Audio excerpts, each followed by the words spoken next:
Day 20, The Impatience Girl's Lesson. மீராக்கு எப்போவுமே hurry burry தான், எதுக்குமே வெயிட் பண்ண மாட்டா. எல்லாமே அவளுக்கு உடனே நடந்துடணும்னு நினைக்கிற பொண்ணு. அவங்க அம்மா சமைச்சா கூட இன்னும் சமைக்கலையா, ஏன் இவ்வளோ நேரம் எடுக்குது, எனக்கு பசிக்குது அப்படின்னு சொல்லுவா. ஈவன் ஸ்கூல்ல கூட அவள் ஃப்ரெண்ட்ஸ் பேசிட்டு இருக்கும்போது அவங்கள பேச விடாம இவளுக்கு தோன்றதை உடனே சொல்லணும்னு சொல்லிட்டு இன்டரப்ட் பண்ற டைப். ஒரு நாள் ஒரு மேங்கோ சீடை எடுத்துட்டு வந்து அவளோட கார்டன்ல பிளான் பண்றான். ஒவ்வொரு மணி நேரத்துக்கும் அதுக்கு தண்ணி ஊத்துறதும், அது இன்னும் வளரலையான்னு பாக்குறதும் இப்படியே பண்ணிட்டு இருந்தா. சரி, நைட் ஆயிடுச்சுன்னு போய் தூங்கிட்டு காலையில எந்திரிச்சு வந்த உடனேவே அது வளர்ந்துருச்சான்னு பாக்குறா.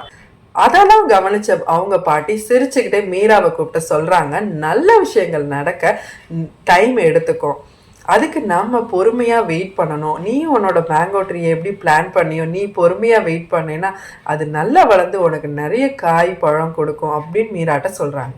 அதை புரிஞ்சுக்கிட்ட மீரா வெயிட் பண்றா. டெய்லி தண்ணி ஊத்துறா, அது வளர்ற வரைக்கும் வெயிட் பண்றா. கொஞ்ச நாளே அது செடியா வளர ஆரம்பிச்சிச்சு. அப்பதான் மீராக்கு புரிஞ்சது, நல்ல விஷயங்கள் நடக்கிறதுக்கு டைம் எடுத்துக்கும், பட் அதுக்கு நம்ம பொறுமையா வெயிட் பண்ணணும்ன்றத புரிஞ்சுக்கிட்டு அன்னையிலிருந்து மற்றவங்க எல்லார்கிட்டையும் பொறுமையா நடக்க ஆரம்பிச்சிட்டா.